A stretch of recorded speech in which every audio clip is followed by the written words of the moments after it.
Untuk Selat Hormuz saya kira kalau pasukan marinir sudah tiba kan butuh waktu seminggu 2 minggu lagi itu. Untuk selama ini kan bersih dari udara, tetapi kalau untuk mengamankan Selat Hormuz sepenuhnya mungkin kekuatan udara aja tidak memadai, tetapi perlu ground troops. Tujuannya kan bukan menghancurkan Iran. Tujuannya kan mengganti pemerintahan dan mengurangi kekuatan militer pendukung the existing order, rezim teokrasi itu. Yang paling bahaya kalau dia bilang go for it. Kalau itu maka satu fase baru dalam perang yang bisa mengundang konflik teritorial jangka panjang seperti di Irak. Itu bisa terjadi. Anak kedua dari Ali Khamenei. Usianya berapa? 56 tahun. Ya, Nah, memang dia belum qualified sebenarnya sebagai ayatullah. Ya, karena dia belum menerbitkan kitabnya sendiri nih. Dia bilang minta maaf. Kan will not do it again. Beberapa hari kemudian kan dia berubah. Dia ubah lagi statementnya.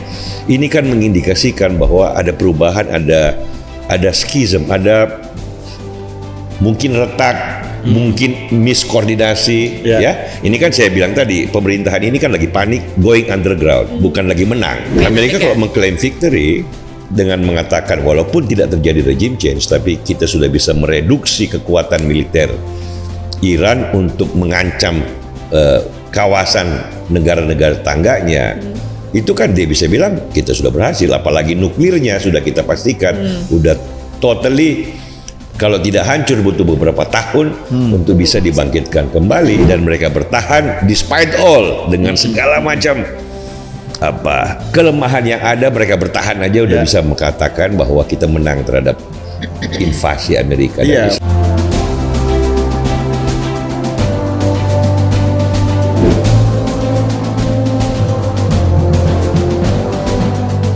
Perang Amerika Serikat dan Israel melawan Iran sudah berlangsung 2 minggu dan rudal masih berterbangan.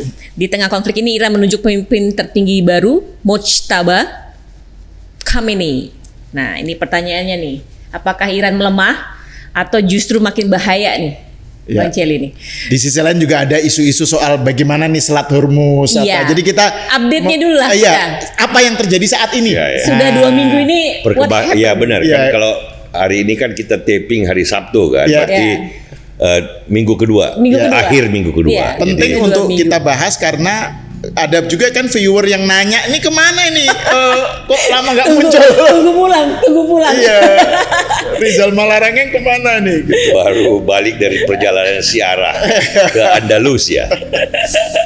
Jadi gimana Bang, 2 minggu ini? Ya, jadi perkembangan terbaru kan ada beberapa hal, terutama yang menyangkut eskalasi di Selat Hormuz kan, yang beberapa tanker terakhir milik Thailand, ya tanker, atau juga ada yang milik Jepang yang kena projectiles ya, karena kan Selat Hormuz cukup sempit. Jadi ini kan choke point-nya, arus lalu lintas sekitar 15% sampai 20% arus minyak dunia yang sebagian besar sebenarnya ke Asia, Cina, Korea, Jepang. Amerika malah nggak terlalu. Amerika punya 13 juta barrel per day. Ya, jadi tidak terlalu terpengaruh kan, karena mereka sudah bisa punya energi sendiri yang memadai. Tapi dunia terutama Asia yang tumbuh berkembang cepat itu yang sehingga global economy dan kemudian merambat ke saham. Ini yang menjadi salah satu desakan dari berbagai pihak agar segera perang ini menemukan titik akhir lah, dengan exit strategi baik dari pihak Iran maupun dari pihak Amerika dan Israel. Ini kira-kira. Yang perkembangan lain adalah berita terbaru baru semalam saya kira ya, selain nanti kita bicara soal Mojtaba Khomeini, Khomeini.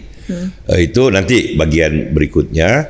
Tapi perkembangan terbaru yang menarik adalah eskalasi atau potensi eskalasi, karena ini kan selama ini air war ya, artinya dari udara gitu, selama 2 minggu kan. Kalau yang berita terakhir itu pasukan marinir terutama amfibi ya, amfibi komando gitu, sudah digerakkan dari Jepang dengan pasukan marinir pasukan Amerika ya, US Navy, Marines ya. ada sekitar ribuan, ada mungkin 2-3 ribu, mungkin sampai 5 ribu, mulai bergerak dari Jepang ke arah Teluk ya. Jadi mungkin ini sebuah persiapan deterrence baru untuk Selat Hormuz. Jika Iran terus melakukan eskalasi di Selat Hormuz dengan menembaki pihak-pihak yang tidak ikut berperang. Ini kan Thailand, kapal tanker Thailand ditembak, itu urusannya apa? Kan kapal tanker Jepang ditembak, itu urusannya apa? Gitu loh. Sama dengan bandara di Dubai, sama dengan ladang minyak Arab Saudi ditembak, urusannya apa? Kan itu eskalasi. Tapi untuk Selat Hormuz saya kira kalau pasukan marinir sudah tiba, kan butuh waktu seminggu 2 minggu lagi itu. Untuk selama ini kan bersih dari udara, tetapi kalau untuk mengamankan Selat Hormuz sepenuhnya mungkin kekuatan udara aja tidak memadai, tetapi perlu ground troops ya, dalam pengertian serangan darat nih udah mulai. Pendudukan beberapa wilayah strategis di sekitar Selat Hormuz. Ada satu pulau yang namanya Kark Islands, dan juga di Selat Hormuz kan ada beberapa pulau. Kalau itu memang harus dilakukan kan nggak mungkin tanpa US Marines. Tapi itu kan belum tentu dilakukan, tetapi disiapkan di sekitar Teluk dengan beberapa kapal dari US Navy yang Marines yang amphibious yang untuk landing itu disiapkan untuk itu sebagai deterrence, mungkin sebagai alat negosiasi. Ya, if you do this, I will do that. Kira-kira kayak gitu ya dari segi pertimbangan strategi, tactical perangnya. Nah, yang paling penting selama 2 minggu ini fakta satu dulu yang paling penting, bahwa selama ini memang di udara pertahanan radar pukul balik dari Iran itu sama sekali nggak ada. Udah totally non-existent. Sampai hari ini dibilang 15.000 titik sudah diserang. Karena dan fakta lain yang paling penting, semua serangan yang ada, pengeboman, rudal, itu ke arah kepemimpinan the existing order, rejim teokrasi, pemimpinnya, pemimpin Garda Revolusi, maupun instalasi-instalasi militer yang mendukung kekuatan itu. Ya, tidak ada serangan secara sengaja, ada yang terjadi tanpa sengaja seperti di sekolah yang tragis mengorbankan sekian ratus anak-anak siswa. Tetapi yang secara sengaja faktanya yang diserang adalah kekuatan pemerintahan, the existing order yang mau diubah oleh Trump, oleh Amerika dan Israel, dan juga instalasi pendukung militer. Ya, jadi tidak ada kemarin, Bang? Depo minyak yang dekat Iran itu kan depo minyaknya tentara revolusi. Jadi untuk kendaraan, untuk rudal, pengangkut itu kan membutuhkan bahan bakar. Itu yang diserang. Itu yang dilumpuhkan. Bukan pusat produksi minyak seperti di Kark Island itu kan 90% instalasi produksi ekspor Iran kan di situ. Itu kan dengan gampang semuanya dibom. 2 minggu nggak ada sejam itu hancur. Tapi kan tidak dilakukan sampai sekarang. Instalasi itu masih tetap bertahan. Bisa dilihat sampai sekarang, dan itu tujuannya adalah kenapa instalasi sipil, jembatan, pusat-pusat produksi air, listrik tidak dibom. Public transport kenapa? Karena itu nggak tujuannya kan bukan menghancurkan Iran. Tujuannya kan mengganti pemerintahan dan mengurangi kekuatan militer pendukung the existing order, rezim teokrasi itu. Dan harapan Amerika saya kira secara strategis, kalau itu berhasil, maka pemerintahan baru yang terpilih dengan gampang memulihkan situasi. Ekonomi Iran tidak berubah, malah dibuat semakin berkembang karena infrastruktur ekonomi dan sipilnya masih bagus. Itu loh. Itu fakta. Ya, kalau dengan penguasaan udara seperti ini kan, kalau mau dihancurin semua itu kan untuk menjepit sama sekali gitu kan dengan gampang. Tapi tidak dilakukan sampai hari ini. Nah, barangkali kalau eskalasi ini ya kita tidak harapkan, ya makanya nanti kita di ujungnya idealnya seperti apa ya, di ujung aja pembicaraan kita. Tapi kalau eskalasi ini terus dilakukan di mana Iran ya menembak tanker Thailand, menembak tanker Jepang, menembak atau mengirim rudal atau drone ke Dubai, ke arah Qatar yang sama sekali no party of the war dan tidak mengizinkan pasukan Amerika atau pesawat Amerika menyerang Iran lewat teritori mereka gitu. Tapi kalau Iran terus melakukan itu, maka potensi eskalasi ke arah sana atau setidaknya ancaman sebagai deterrence agar Iran tidak membabi buta ke arah seperti itu bisa dilakukan. Nah itu tahap berikutnya yang lebih berbahaya dibanding the existing war. Nah karena itu kita harapkan, kan Trump bilang 4 minggu atau 5 minggu kan dari awal kan, kan ini sudah berarti tengah-tengahnya sekarang, ya. Setengah jalan. Pada pidato pembukaan Trump yang dia pakai topi putih itu loh, USA mengumumkan perang, kan dia kasih dua pesan, ya. Pertama, rakyat Iran, this is your time. Tidak setiap generasi memiliki kesempatan untuk mengubah pemerintahanmu yang sudah 47 tahun membawa kegelapan. This is your time. Kan beberapa bulan sebelumnya kan mereka ratusan ribu protes. Dia istilahnya dia buka pintu nih, gua buka pintu dari udara. Kalau itu tidak terjadi, ya itu kan harapan dia. Makanya dia tidak hancurkan instalasi ekonomi, produksi minyak, sekolah segala macam kan tidak dihancurkan. Tapi kalau itu tidak terjadi, perubahan pemerintahan, maka apakah cukup dengan mengatakan bahwa toh kekuatan Garda Revolusi ya sudah dilemahkan sedemikian rupa sehingga Iran bukan lagi ancaman bagi tetangganya dalam sekian tahun ke depan. Jadi ada waktu bernafas. Nah, apakah itu bisa menjadi satu celah baru? Tergantung nanti perkembangannya. Ini kan ada pemimpin baru di Iran, nanti kita bahas berikutnya kan, sehingga kalau memang ini menemui jalan buntu yang paling berbahaya yang saya bilang tadi, dia bisa eskalasi dengan satu necessity ya di pihak Amerika. Dia itu maksudnya pihak Amerika ya.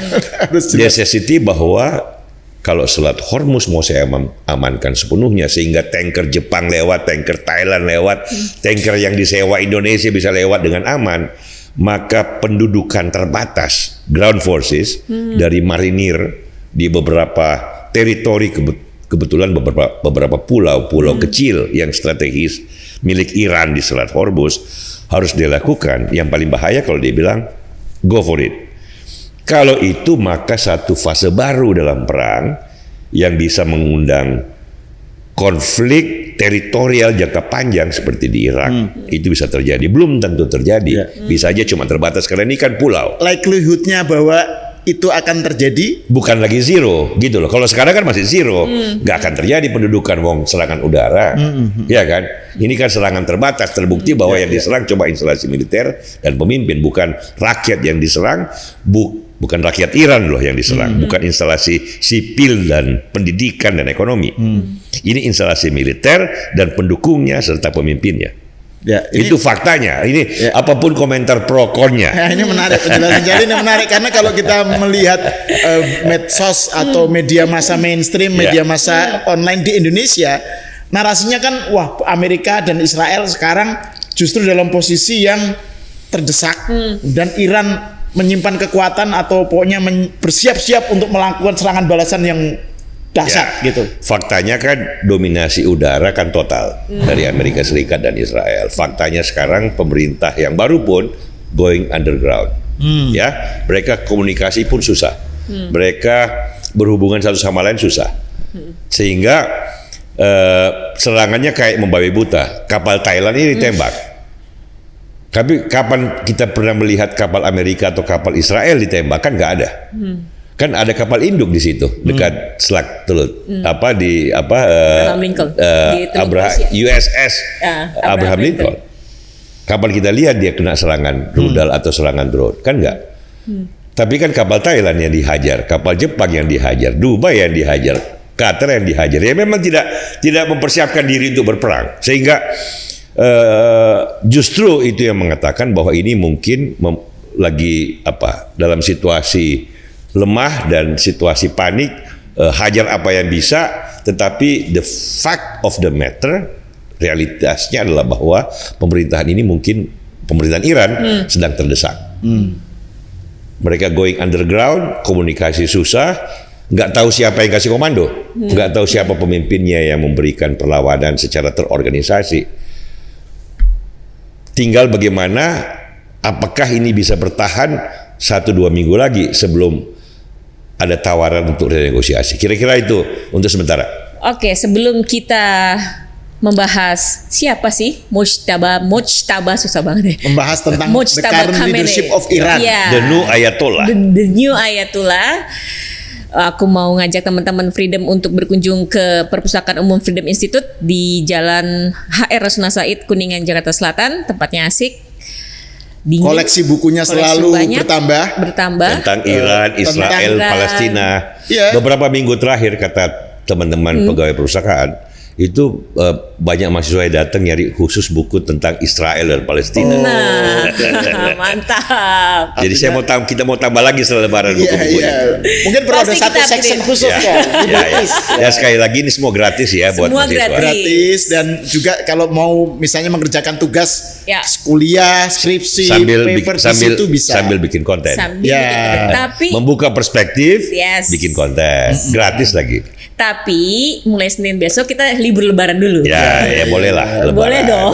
Seminggu setelah Lebaran kita buka. Kita buka lagi. Ya. Jadi silakan saja hadir. Oke, lanjut Mas Al. Nah, Cel, tentang kepemimpinan Iran saat ini, Cel. Ya.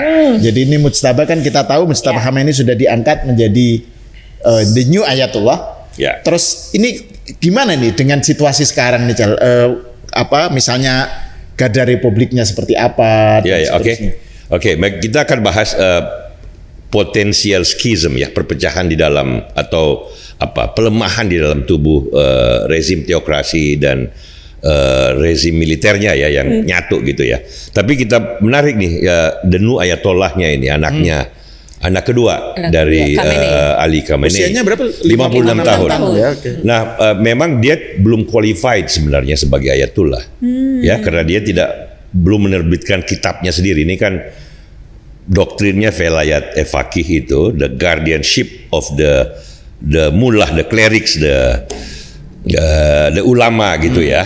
Tapi ulama itu kan punya kualifikasi sendiri kayak Khomeini atau yang di Najaf, Ali Sistani itu kan memang grand Ayatollah, memang dianggap sebagai ilmuwan agama yang sahih gitu. Senior ulama. Senior lah, dengan karya. dengan karya.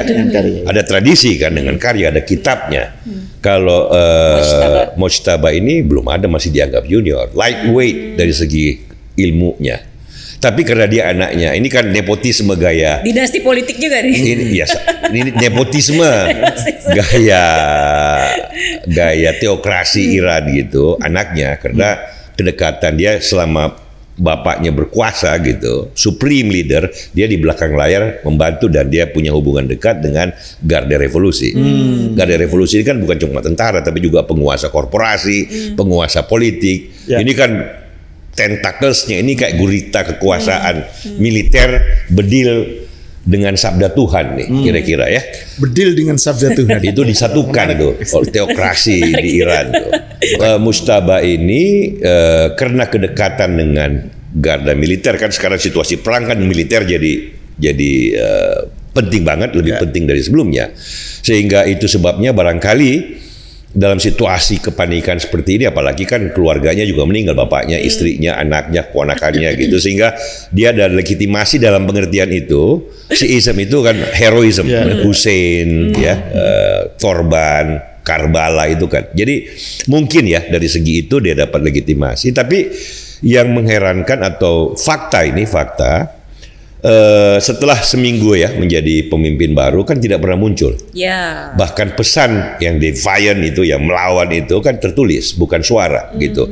Sehingga orang bertanya-tanya kenapa dia muncul. Bukankah kalau dia tidak muncul di terbuka ya di bunker merekam videonya, gambarnya untuk memberikan semangat rakyatnya. Seperti dulu Osama Bin Laden lah ya, di bunker tersembunyi rekam video suara supaya rakyatnya tahu dia memerintah, hidup dan memberi semangat gitu loh. Tapi ini kan tidak ada yang kelihatan. Semua gambar yang muncul kan gambar masa lalu. Tidak ada suara juga yang muncul, tetapi cuma keterangan tertulis. Nah, ini yang membuat orang berspekulasi belum tentu benar bahwa sebenarnya ada apa-apa di balik itu. apakah terluka atau sesuatu yang lain. Itu satu. Ya. Yang kedua, fakta bahwa setelah dia terpilih, jangan lupa apa pesan dari presiden. Presiden itu kan yang eksekutif ya, yang dari parlemennya, Maksud Pasekian.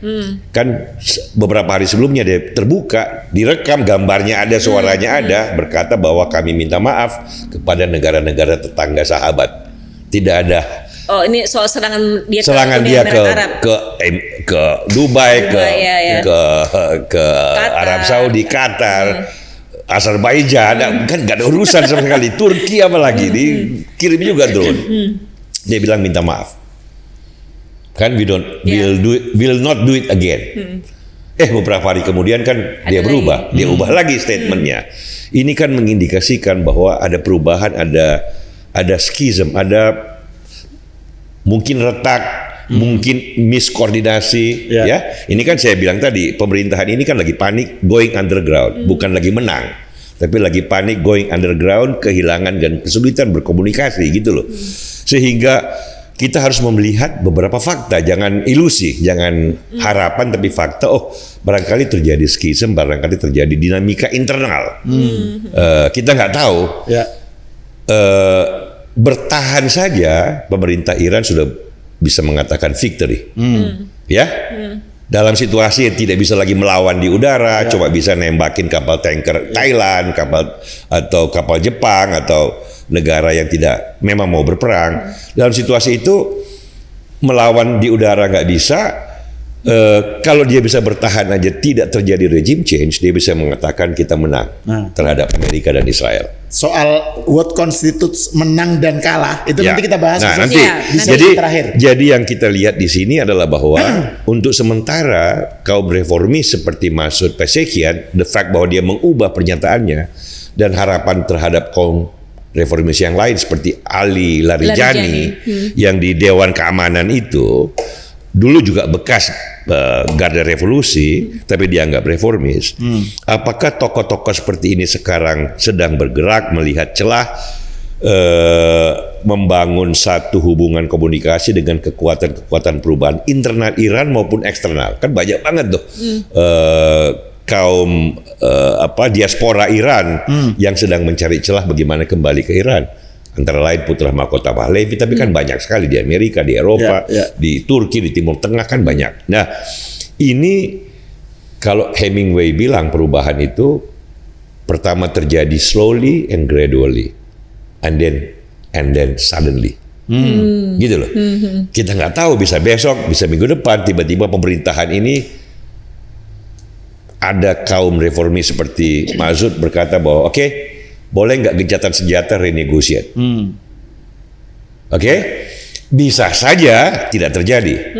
Dan mereka bertahan despite all, dengan segala macam kelemahan yang ada, mereka bertahan aja udah bisa mengatakan bahwa kita menang terhadap invasi Amerika dan Israel. Fakta bahwa mereka sekarang itu tidak terdeteksi atau apa yang terjadi dengan Mujtaba Khamenei dan timnya itu kan menunjukkan bahwa mereka ini arahnya kemana nih? Gitu. Nah, ini apakah melemah atau memang sembunyi untuk sebuah strategi baru? Nah, ini kan makanya lagi dipersiapkan oleh mereka. Awalnya kan kita mengatakan di forum ini kan bahwa ini perang yang asimetris, bukan perang yang seperti biasa dua kontestan dalam peperangan yang berhadapan-hadapan, bukan satu serangan total mendominasi udara, satu bertahan di darat. Memang sepanjang sejarah belum ada serangan udara aja yang mengubah realitas politik selain serangan bom atom ke Jepang. Kan di Jepang menyerahkan bukan karena adanya invasi teritorial pasukan on the ground, tetapi karena bom atom. Tapi itu kan cerita lain. Itu totally different story dengan kompleksitas sebab penyebab yang sama sekali berbeda. Kalau ini kan serangan udara tapi terbatas. Kalau dulu kan Amerika menghancurkan Tokyo, menghancurkan Dresden karena kan perang dunia. Kalau ini kan perang terbatas. Nah, intinya ke dalam pemerintahan Iran sekarang, kita memang belum melihat tanda-tanda bahwa ada terjadi perubahan pemerintahan atau potensi perubahan pemerintahan. Kalau itu tidak terjadi, maka Iran bisa mengklaim kemenangan. Gitu loh. the fact bahwa mereka bertahan. Tetapi apakah itu menutup kemungkinan bagi Trump juga untuk mengatakan kita juga menang? Gitu, klaim kemenangan kan harus ada exit strategi di mana dua-duanya bisa berkata, oke, tujuan saya ini tercapai, tujuan saya ini tercapai. Nah itu yang saya bilang tadi bahwa kalau memang regime change tidak terjadi, seruan Trump untuk rakyat Iran mengambil alih kepemimpinan, membawa perubahan bagi Iran sekarang, apakah fakta bahwa 15.000 pengeboman nih dan kiriman rudal untuk melemahkan daya dukung militer Iran, ya itu sudah cukup. Angkatan lautnya kan sudah totally destroy, gone 50 kapal besar dan kecil, walaupun masih bisa menyerang tanker Thailand gitu loh, karena kan selat sempit di pakai projectile sederhana kan bisa ketembak. Gitu. Tapi misalnya pun tidak terjadi regime change, tetapi ada schism tadi, perpecahan atau pembelahan di kalangan kepemimpinan Iran, itu seberapa jauh itu akan berdampak gitu kan? Misalnya yang tadi yang Celi bilang reformis, yang mau negosiasi, mau mencari cara yang tidak tiji tibeh gitu loh, mati siji mati kabeh, itu seberapa akan kuat gitu? Misalnya berhadapan dengan kelompok lain yang masih tetap pengen all out. Schism itu seberapa akan terjadi menjadi faktor di dalam current leadership of Iran? Ya kalau potensi apakah real perpecahannya apa enggak ya kita nggak tahu hal. Tapi yang jelas dari berbagai pelajaran sejarah kan kita lihat dalam tekanan seperti ini, jangan lupa sebelum perang pun kan sudah ada krisis legitimasi waktu demonstrasi mahasiswa, ada krisis ekonomi. Demonstrasi bukan hanya mahasiswa. Ya kelas menengah, muda, perempuan, itu kan sudah ada problem besar krisis ekonomi Iran sebelum perang. Karena itu we don't know, the fog of war, kabut peperangan. Istilahnya Clausewitz ya. Clausewitz. Jadi kalau memang sekarang dia bertahan dan dia claim victory, dan perang ternyata seperti kata Trump 4 minggu, itu bisa jadi alasan untuk mengatakan kita menang. Kita nggak perlu Iran ya. Tapi kan implikasinya apa itu? Ya belum tentu bahwa tahun depan dia masih bertahan karena tadi kan krisis ekonomi, memang krisis legitimasi, dan selama ini kan salah satu ilusi dari teokrasi Iran itu kan bahwa kita kuat secara militer, kita hegemon di kawasan ini gitu. Tapi ternyata enggak kan. Rakyatnya bisa semua lihat bahwa enggak bisa melawan terhadap intervensi di udara dari Amerika dan Israel. Gimana kamu bisa bilang kuat gitu loh. Bertahan aja nggak cukup bagi rakyat Iran yang 47 tahun mengalami pemerintahan seperti ini. Jadi kalau toh dia sekarang bertahan, belum tentu tahun depan dia masih bertahan walaupun tidak ada perang. Ini penting nih. Walaupun tidak ada perang, belum tentu tahun depan pemerintahan, apalagi dipimpin oleh Ayatullah quote and quote lightweight, junior dan dianggap tidak punya basis keilmuan memadai, belum ada kitabnya. Ayatullah itu kan harus punya kitab. Speknya belum memenuhi. Speknya ini spek yang dadakan dipaksakan dan nepotisme terasa banget gitu loh.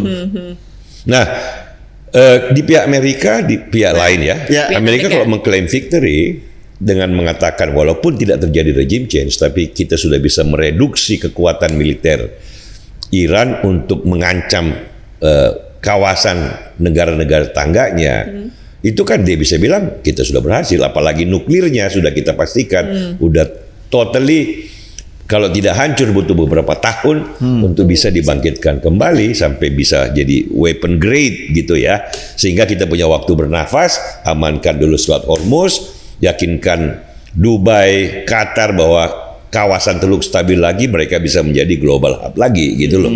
Dan membangun kawasan Timur Tengah dengan cara baru, dan sudah membuktikan bahwa kalau Iran masih mau menjadi pelaku antagonistik di kawasan itu, setiap saat the Marine Force bukan hanya serangan udara, tapi ground force juga bisa diturunkan untuk menguasai titik-titik strategis yang mengamankan Teluk.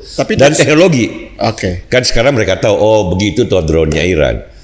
Pusat produksi drone Iran kan sudah dihancurkan. Untuk membangun lagi masih lama. Sementara Amerika dengan inovasi dan teknologi yang sudah gue setahun ini cari cara dengan gampang laser untuk menghilangkan ancaman dari drone murah itu gitu. Dengan cara yang murah juga. Itu kan you never know, tapi kan nggak mungkin persaingan teknologi Iran bisa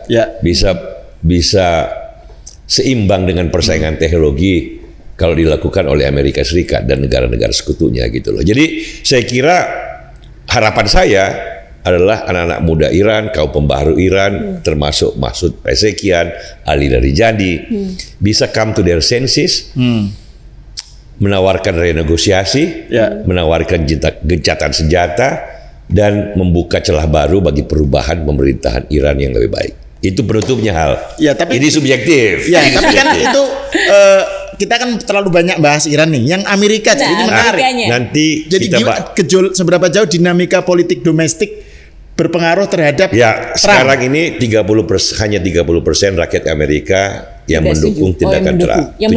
Yang mendukung 70% tidak setuju. Tapi kan berbeda dengan Venezuela ya. Tapi kalau tergantung nanti situasi perangnya, kalau ternyata nanti perangnya dianggap berhasil, ya mengubah pemerintahan untuk situasi yang baru, maka dukungan itu bisa bertambah. Tapi kan Trump dalam hal ini tidak melihat public opinion dulu. Walaupun ini akan menjadi desakan kalau berkepanjangan. Lebih 4 minggu, 5 minggu ini akan merepotkan Trump secara politik domestik. Tapi sejauh masih 4-5 minggu, dan rakyat Amerika akan menunggu hasilnya. Kalau memang akan baik, rasanya sih akan agak berubah. Walaupun sosok Trump tidak akan pernah fully supported by anybody. Karena dia kan by nature kontroversial.